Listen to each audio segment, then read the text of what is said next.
Hello అండి. మాలిని దక్షిణమూర్తి శివనారాయణ ఇంటికి వచ్చి జ్యోత్స్న పెళ్లి గురించి మాట్లాడుతూ ఉంటారు కదా.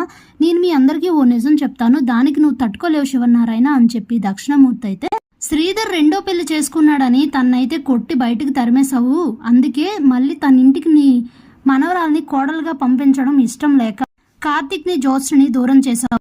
లేకపోతే నీ కూతురు నీ మాట విందా? నువ్వు తన తల్లి చెప్తే కార్తిక్ వినడా? అదేదీ కాకుండా ఎవరి ప్రమేయం లేకుండా తన తల్లిని ఒప్పించకుండా దీప మెడలో కార్తిక్ తాళెలా కట్టాడు?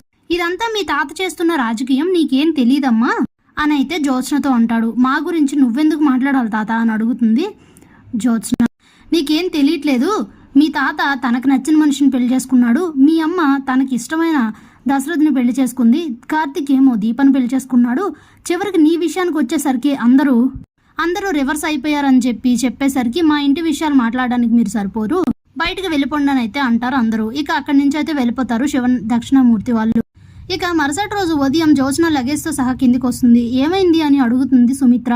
ఎవరో బయట వాళ్ళు వచ్చి చెప్తే గానీ నాకు జ్ఞానోదయం కలగలేదు, మీ ఎవరికి అసలు నా మీద ప్రేమ లేదు, మీరెవరూ నన్ను పట్టించుకోవట్లేదు, అందుకే దక్షిణామూర్తి తాత అన్నట్లు నిజంగా తాతకి మావయ్య మీద ఉన్న కోపం వల్లనే నా ప్రేమను కూడా పక్కన పెట్టి నన్ను ఎవరూ పట్టించుకోకుండా మీరు నాకు భావం దూరం చేస్తారు. నా ఇష్టానికి విలువలేని ఇంట్లో నా ఇష్టానికి విలువలేని మనుషుల మధ్య నేను ఉండాలనుకోవట్లేదని చెప్పి సుమిత్ర వాళ్ళు ఎంత చెప్తున్నా వినకుండా బయటకైతే వెళ్ళిపోతుంది జ్యోత్స్న.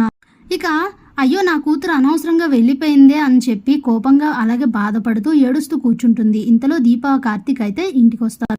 ఏమైంది అని అడిగితే జరిగింది చెప్పేసరికి ఇక సుమిత్ర చాలా చాలా కోపంగా మొత్తం మీ వల్లనే జరిగింది, అంత దీప వల్లనే, దీపే నా కూతురు నాకు కాకుండా చేసింది, దీప మెడలో నువ్వు తాళి కట్టడం వల్లనే ఇవాళ నా కూతురు నన్ను వదిలేసి వెళ్ళిపోయింది, ఇదంతా మా మీద పగ సాధించడానికే చేసావు కార్తీక్, నీకు మనసులో ఏదో ఉంది, నా కూతురికి ఏం తక్కువ, ఆ రోజు నా కూతురుని ఎందుకు పెళ్లి చేసుకోలేదు, కావాలని ఇదంతా చేశారు, మీరు మనసులో ఏదో పెట్టుకున్నారు కాబట్టి ఇదంతా చేశారు, మీ నాన్నను మా మామయ్య గారు కొట్టారన్న కోపం మీ మనసులో ఉంది, ఇవన్నిట్ల వల్లనే నా కూతురు ఈ రోజు నాకు దూరం అయిపోయింది అని చెప్పి చడమడ తిట్టేసి మీ ఇద్దరు ఒక్క నిమిషం మా ఇంట్లో ఉండడానికి వీల్లేదు, వెళ్ళిపోండి బయటకు అని చెప్పి బయటకైతే గెంటేస్తుంది దీపా కార్తీక్లను.